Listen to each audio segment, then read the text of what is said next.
Oh, the other thing, of course, the Labour Party said was that when all these industries are nationalised, the workers will feel that the industry belongs to them, so they won't come out on strike against it. In 1943, during the war, Winston Churchill made that statement of his about there being a broadening field for state ownership and enterprise, and as I say, I think he probably had in mind the coal mines. A few months later, Harold Lasky, a prominent member of the Labour Party, wrote an article in Lord Beaverbrook's Evening Standard appealing to Churchill to announce the nationalisation of the mines to improve the war effort, to get people to fight more willingly in the war. This is what Lasky wrote. The effect on output, on absenteeism and on strikes would be immediate and important. And 3 years later, the Labour Party carried that out with their widespread nationalisation, and you know the result has been. Since all these industries are nationalised, the majority of all strikes are now in nationalised industries, because the workers soon found out that nothing had changed in nationalising the mines and the other industries, except this, that in the mines they were dealing with several hundred mine owners, linked in the Mine Owners Federation. When they were nationalised, they're dealing with only one board. And of course, the outstanding case of all this was the miners. For about 50 years before the mines were nationalised, the miners' unions and the Trade Union Congress carried on a campaign for nationalisation. When the Labour Party came in 1945 and introduced a nationalisation bill, they actually consulted the Miners' Federation, the worker, the union, about what was to be in the bill, and they agreed, and they all voted for it.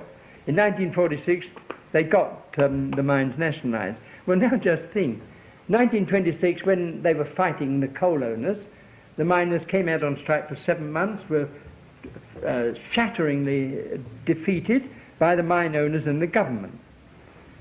60 years afterwards, in 1985, the miners again come out on strike. They stay out for a year, and they're shatteringly defeated by the coal board and the government. And this is the coal board they spent 50 years urging the governments to introduce. So to speak, they got they were responsible, but it's hardly what they expected. So what's our case against nationalisation? The Socialist Party of Great Britain never joined in the Labour Party campaign. We never advocated, defended or supported nationalisation. Nationalisation is state capitalism, except that the ownership and control is vested in a government-appointed board instead of a company board of directors. Nothing has changed. The aim is the same, to make profit by the exploitation of the working class. In 1981, the chairman of the Post Office Board, who had been appointed by a Labour government, made a speech in which he said this: "We are proud to make a profit in all our businesses and intend to go on doing so. It is in our customers' best interest that the post office should be commercially motivated and that we should make profits to pay for growth and improvement in our services and repay loans." Now that speech, of course, could be made by managing director of ICI or Sainsbury's to their shareholders' annual meeting. Nothing is any different. Nationalisation is not socialism. It continues the production of commodity for sale at a profit. Socialism, of course, seeks the opposite, involving the abolition of buying and selling. Nothing under socialism would be bought or sold. There would be no production for sale. Production would be solely and directly for use.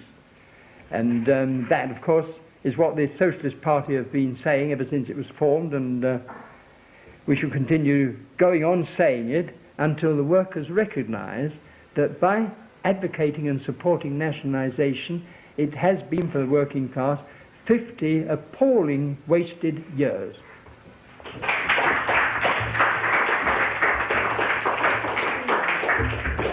Thank you, Comrade Hardy. We'll have a short break for the Monopolies Commission that's been set up by the government.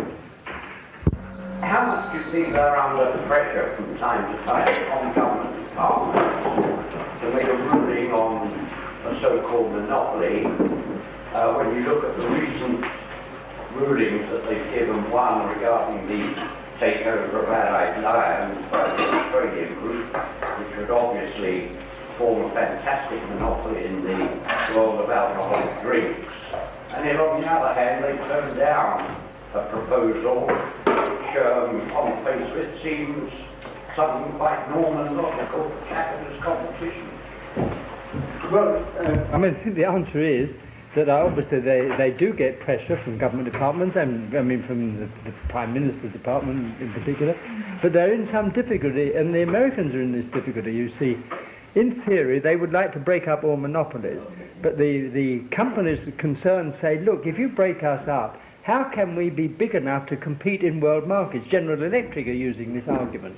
They say, look, we're a big company, but we're not big enough to compete with the German and the American big electrical concerns. And even the Americans have got the same problem.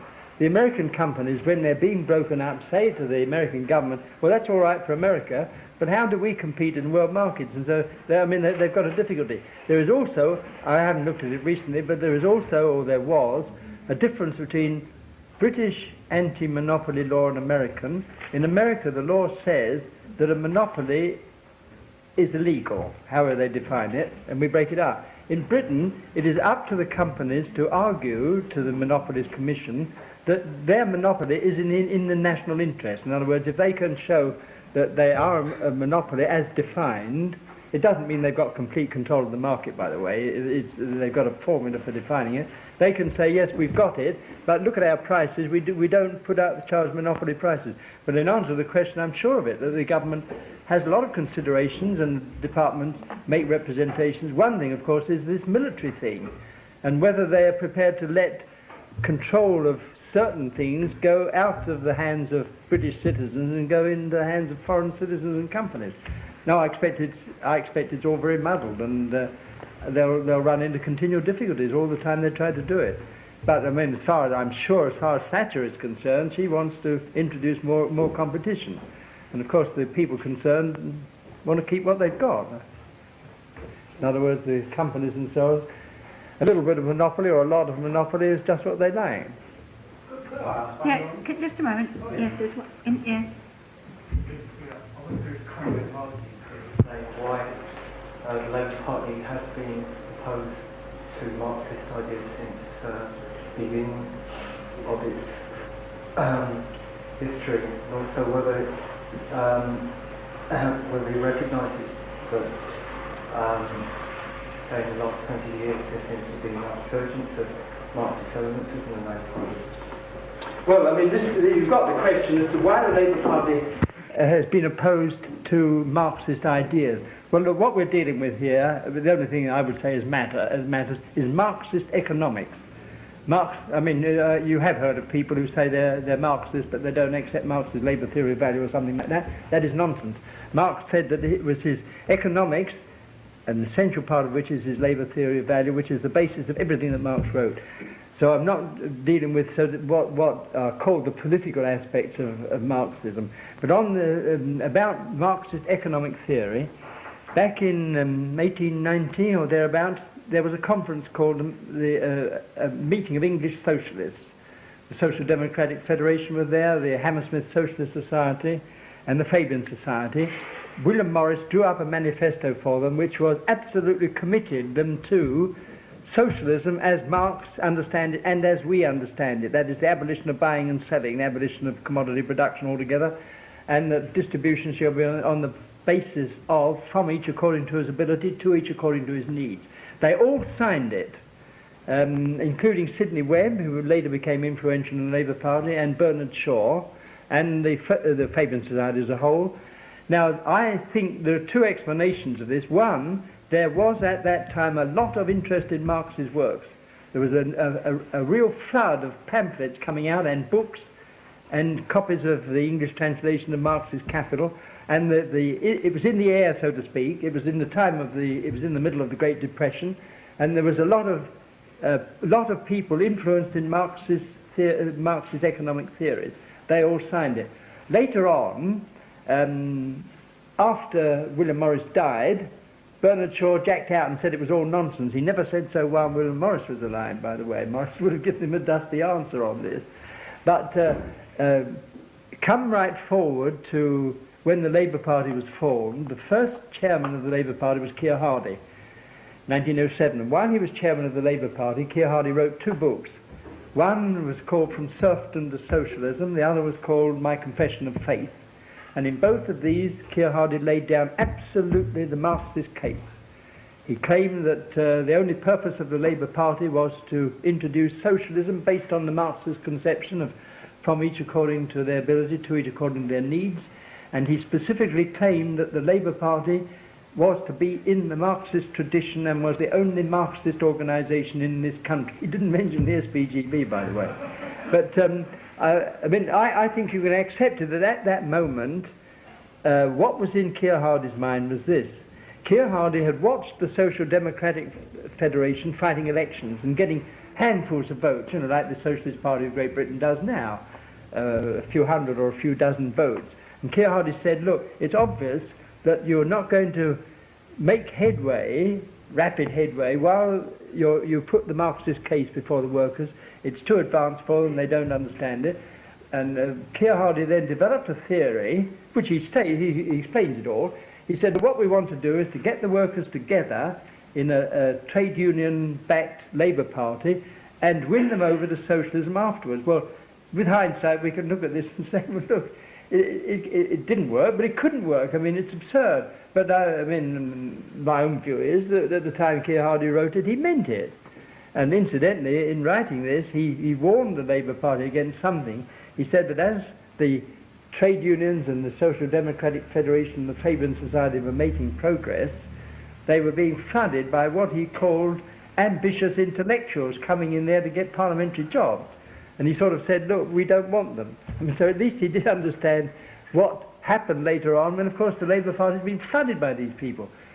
When the Liberal Party collapsed, all the budding Liberal MPs flocked into the Labour Party and got jobs there. So the answer is, I think, that what members of the SPGB would have said all along, that the only way a socialist idea can be put forward is by a socialist party consisting of nothing but socialists. You go on preaching socialism.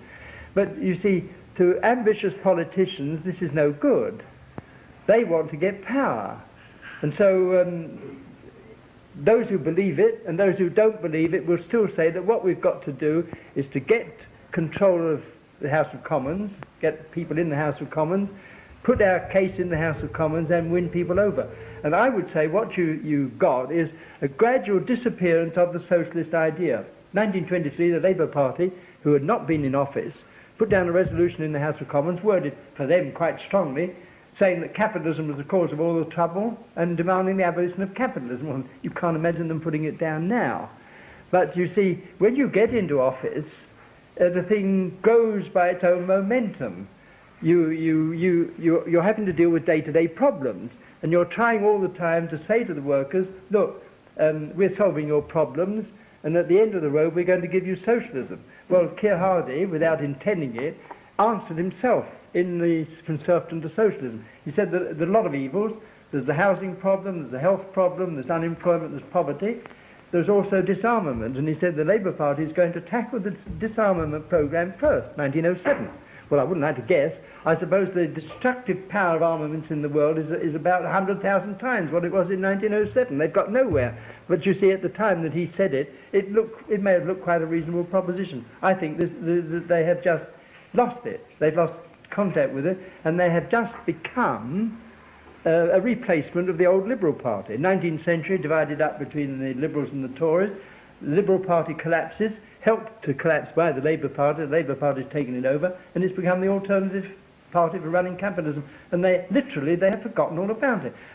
In the 1930s, when we debated with members of the Labour Party and the ILP, it was quite common for the man to start off by saying, we entirely accept your object of socialism, but we think there's a different and quicker way of getting there. You wouldn't get a Labour Party or a member of the ILP, well, there isn't any ILP now, you wouldn't get any Labour Party saying this now, if in fact you were to put to them that socialism was about the abolition of buying and selling, they wouldn't know what you were talking about. I mean, I'm quite aware in the 1930s they would have accepted it. Yes? Could I revert to the previous lecture? Well, it is directly connected with monopolies. I wonder if H would care. I think most of the people would be interested if you could explain what you already explained to me about the control of prices and Young's brewery and cigarettes and the monopoly in cinema tickets and so on.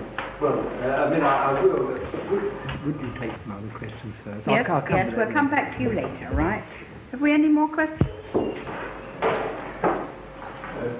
Yes? Just arising out of the last one, the same process was taking place in the Social Democratic Party in Germany. Being Bernstein was reminded more or less going along the channels of the Labour Party. I mean, they were supposed to be a typically Marxist party. Well, yes, you've got the same sort of thing in Germany.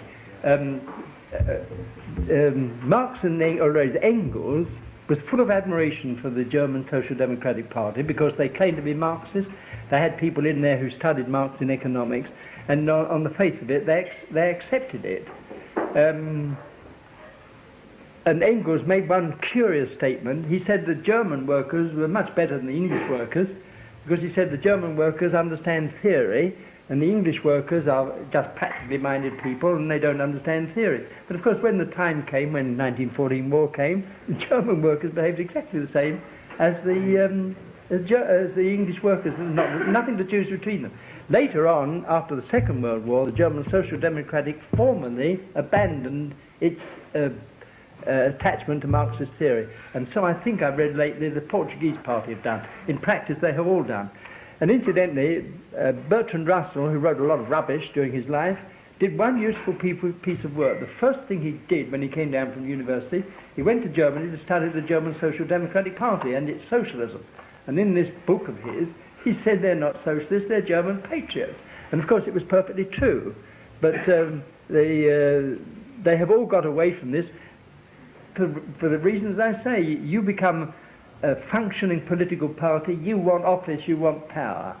And whatever people may believe at the beginning, they're dealing with problems from day to day, and the idea that they should look for a mandate to introduce socialism is just impossible. I mean, it isn't now they don't want to do it, they wouldn't even believe that it's possible. There was an intervening stage. I've mentioned Herbert Morrison, who was deputy leader of the Labour Party. Privately, Herbert Morrison used to say the SPGB is quite right, but he said, you're before your time, the only thing to do now is to do practical works, which he did.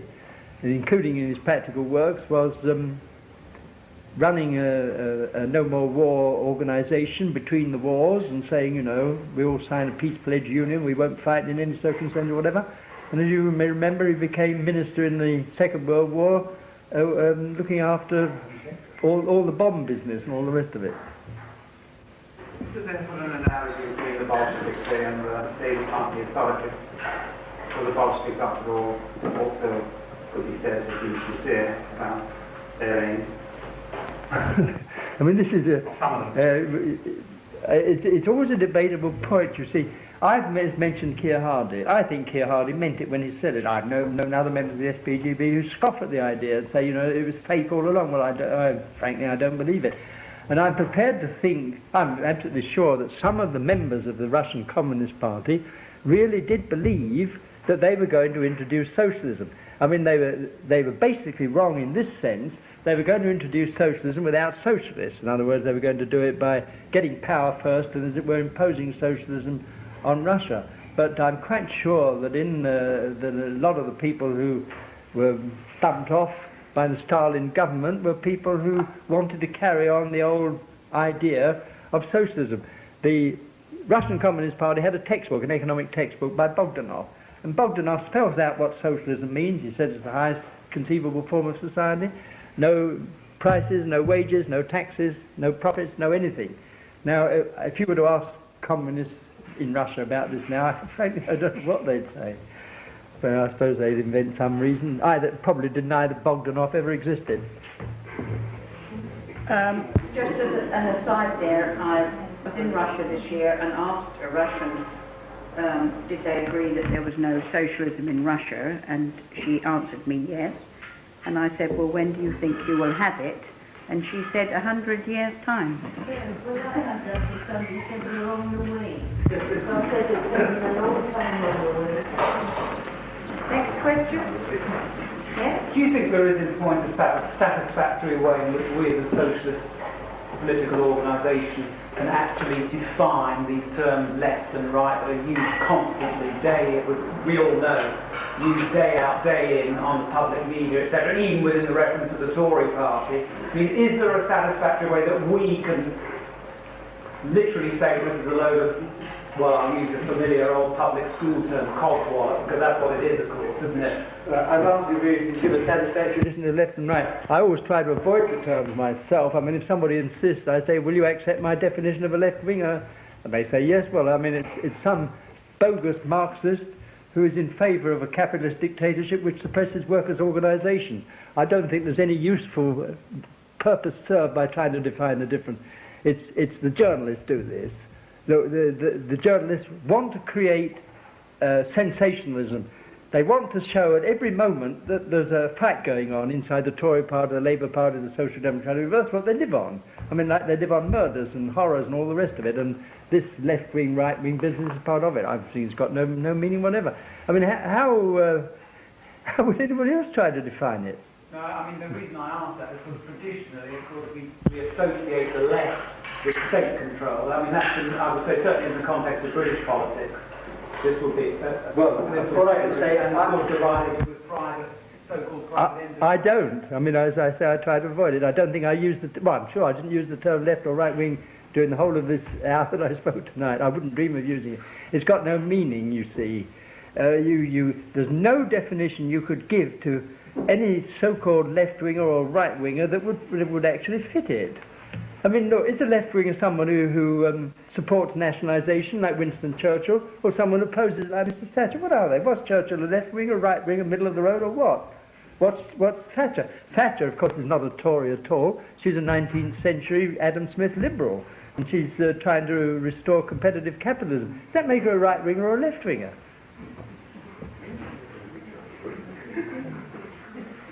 Yeah. Anyone? Yes? Is there anyone else? You've had one. Just 1 second. Is there anyone else? All right, you can come back again. You said earlier on, Hardy, that Tawney was an ideological influence on the Labour Party. Are there any ideological gurus, if you like, within the Labour Party today, like the Tony Thornton, Neil Kinnock? And also, would you recognise that because, for example, feminism has entered within the popular consciousness, and also there are feminists within the Labour Party, that the days of the Labour Party, the bourgeois party, may be numbered? Sorry, what was that last point? That because feminism has entered the popular consciousness, and that feminists, there are some feminist actors in the Labour Party, that the days of the Labour Party as a bourgeois party may be numbered. I mean, because what exactly is meant by a bourgeois party in this connection? The Labour Party... I meant a party that aligns to the continuation of capitalism. Well, I mean, all the Labour parties, Tory parties, Liberal parties, SDP, I mean, there's no argument about it now. They're just an alternative government for running capitalism. And when Lord Houghton said in 1967, writing in an article in the Times about his own Labour government, never has any party done so much in so short a time as to make modern capitalism work. I mean, this is what they're doing. Look at the Labour Party programme. You will find nothing in the Labour Party programme now which intentionally harms British capitalism. They may be up the pole, but their intention is to help British capitalism, and they will say so. I mean, they'll say it's to help British capitalism to capture markets from foreigners and all the rest of it. But of course, you see, if you started off by saying, is there anybody in the Labour Party now who's taken the place of Tawney, who was very influential? Well, of course, the Labour Party, like the Tory Party and the Liberal Party in 1944, all became dedicated Keynesians. It's Keynes, and it's there still. In the 74-79 Labour government, in 1976 under Callaghan, Keynes blew up in their faces.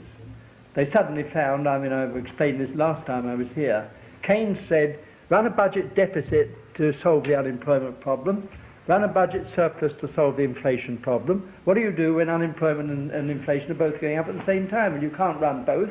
And they abandoned Keynes. Callaghan and Dennis Healy said, you know, Keynes is finished. But that's been forgotten, including by Dennis Healy. Dennis Healy would probably deny it now, because the Labour Party's got to try to win the next election, and they've got to put forward the old Keynesian rubbish again. They've got to say, we can solve the unemployment problem. Kinnock yesterday, we can reduce unemployment by 1 million in a year. They've decided not to say we can abolish unemployment entirely in 6 months or so. I mean, they're being a bit more cautious, but that's the basic idea in the Labour Party. It's the Keynesian stuff. Take it away, what have they got left? I mean, there's no votes to be won by saying we're now monetarists. Doesn't mean anything. I mean, Thatcher, so to speak, has moved away from this.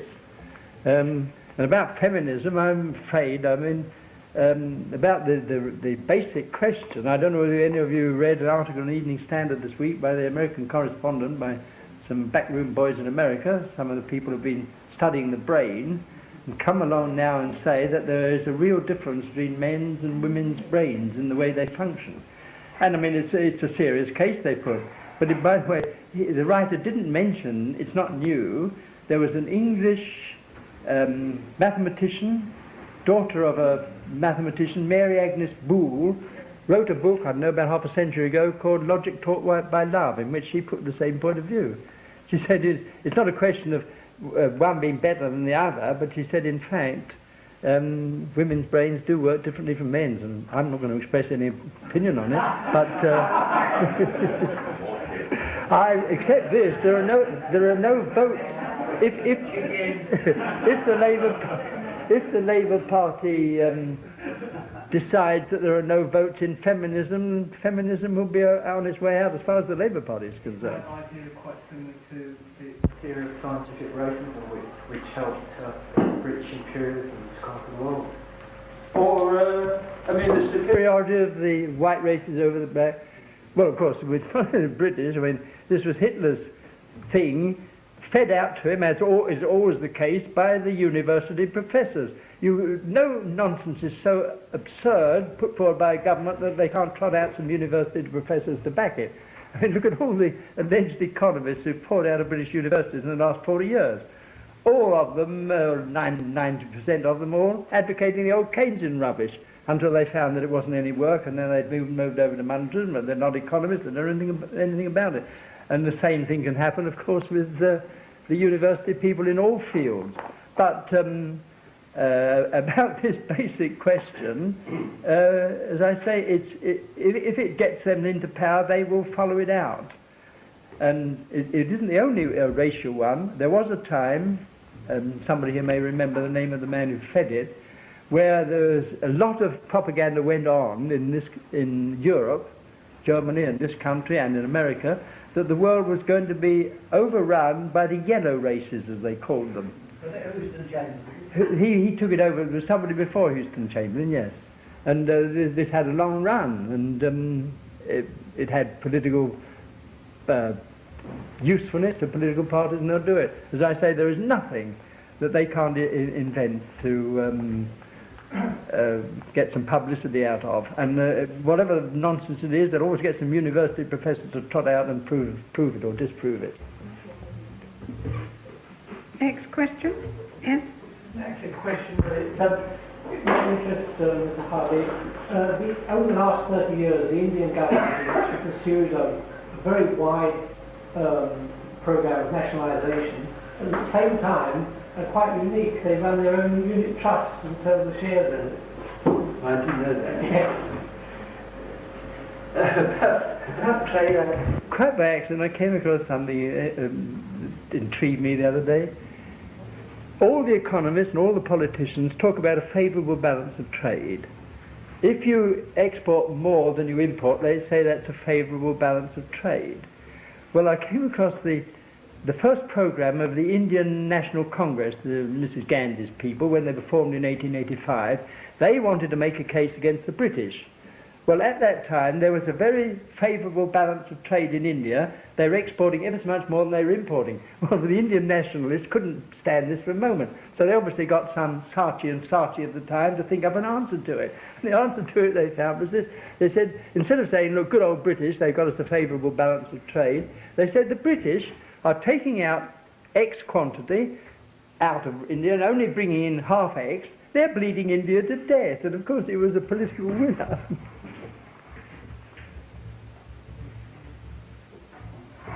If there are no more questions, we'll have discussion. Any more questions? Yeah, well, it's not quite a question. I was just wondering whether Comrade Hardy's got any sort of idea or statistical evidence. Read post offices and the employment bureaus.